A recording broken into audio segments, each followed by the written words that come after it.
It's time to take a look at the French papers, and I'm joined by Deeptika Laurent. Good to see you, Deepti. Hi, Delano. A lot of reactions to the May Day protests here in France and the violence that followed. That's right. Let's look at Le Parisien newspaper, its front page, which speaks of a France déchirée, a France that's torn apart.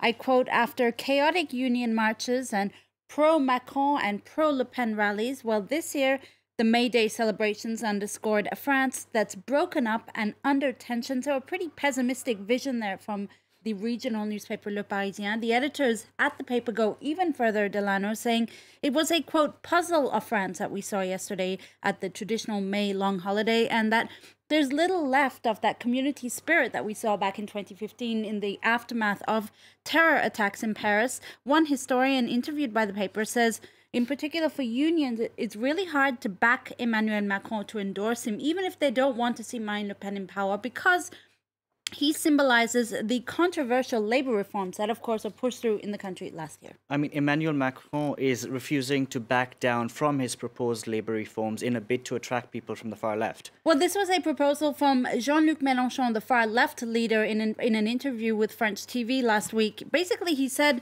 he sort of sent a direct message to Macron saying, well, we need a gesture from you, a show of faith, showing that you're willing to back down in order to garner some of the votes from the far left. And this is exactly the message he sent to Macron. Well, Macron said at a Paris rally yesterday that he's heard the calls of French voters and he's ready to respond to their anger. And he's promised to meet with major unions if elected, but he won't water down his campaign promises to get more electors. He says he can't betray those who elected him on that very campaign. On the pro-business stance. Exactly, and really backing down from that would be too hypocritical from his part, which can be understood. As the website L'Obs says, this is really a cold shower for Mélenchon and his supporters. Now, Macron may be alienating the far left in France, but he's definitely floating on a cloud of support from the French centre-right, who are really rubbing their hands with glee because for the first time they've been so prominent in a French election, as you see in this cartoon from Keck on the front page of the right-wing paper L'Opinion, which compares Macron to Jesus walking on water. You see there, he's supported by his, I guess, adoring disciples, François Bayrou and Jean-Louis Borloo, who are key figures of the centrist party in France. Now, according to a right-wing paper, Le Figaro, Emmanuel Macron is poised to come out on top in Sunday's second round. Well, the campaigning period between the two rounds of voting in France has been slightly chaotic for Macron, but he still remains a big favorite to take away this election on Sunday. He's expected to win about by a 60 to 40% margin. That's according to Le Figaro's estimates. But of course, anything can happen come Sunday, Delano. We still have the debate. We still have the debate on, that's right, we still have the debate on Wednesday, and also it depends on how many people vote on Sunday. Now, Macron has also, we've been seeing changing tack by taking on Marine Le Pen on certain issues like immigration and history. For instance, he visited the website, the site of Brahim Bouharam, who was killed in 1995 by right-wing militants in Paris yesterday, vowing that he wouldn't forget the past of Marine Le Pen's National Front party. And we see that he's deliberately trying to underline the racist past of the party, something Marine Le Pen has really tried to distance herself from. But Le Figaro cautions Macron against this, what they call the dramatization, which for the newspaper rhymes with demonizing these political issues and really giving the impression that he's on the defensive, Delano. Now, the left-leaning Libération is also talking about the far-right party and Marine Le Pen today. Why it's still no for us, that's what Libération says on its front page.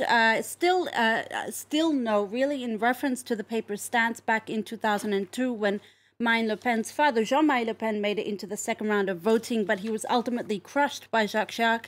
Libé has actually dedicated 16 pages to what they call anti-FN material, a special edition that the paper's editors say is an effort to dissipate the illusion that Marine Le Pen is less dangerous than her father was. I quote Libé, which says, "We're getting used to everything in this country and we shouldn't." And they compare the mass protests against the far-right party back in 2002 when the National Front Party made it into the second round to the what they call useful but limited demonstrations that we've seen in France since the first round of voting.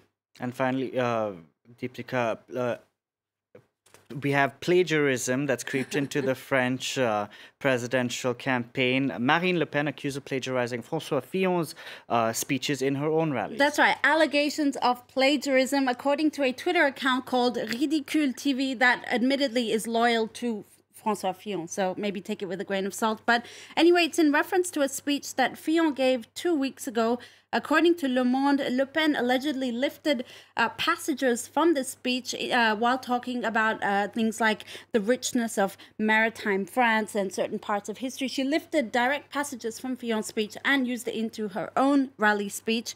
Now, her campaign director was contacted by Le Monde, and he said that, well, if she was generously inspired by François Fillon, that shows that she's not as sectarian as people think she is. After all, she's willing to be inspired by her rivals, but no comment from François Fillon to see what he thinks of it. It could also be an attempt to garner votes from François Fillon's camp. We shall see. Thank you very much. It's Laurent there with the French Press Review. Time for a quick break. More news coming up. Stay with us. This is France 24.